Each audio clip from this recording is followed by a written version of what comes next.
When Regina's police board meets next week, it will discuss possible changes around releasing the names of homicide victims. But as a member of the public, you won't be able to know what's said because the conversation is taking place behind closed doors. Police first ushered in a change several months ago. It would no longer automatically identify murder victims, as is the practice now. But that was met with backlash, including from Saskatchewan's Justice Minister. Don Morgan expects the names to be released. The change was ultimately put on hold. After consultation with the Ministry and Privacy Commissioner, police will now revisit it. There's going to be stakeholders in every story. We have the families to consider who want their privacy respected. We also have the public who may take an interest in the investigation and want to know the details. That may include the name of the victim.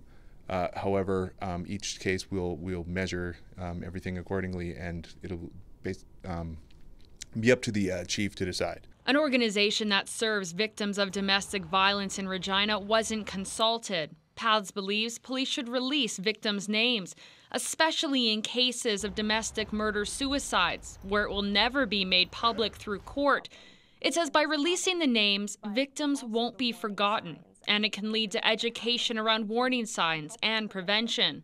I also think that when identity of victims is released, it goes a long way to showing that this can happen to people in all types of socioeconomic groups and from all different walks of life. The Edmonton Police Service didn't release the victim's name in its latest murder-suicide. Instead, she was identified by her family. CBC News confirmed the identity of her killer as her boyfriend.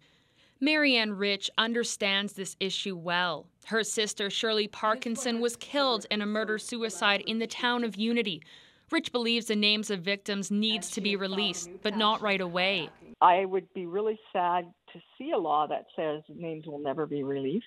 I think we need to figure out and talk with families. I think that's government role to say, okay, what will work for everybody. The police board plans to make its decision public in August. Stephanie Taylor, CBC News, Regina.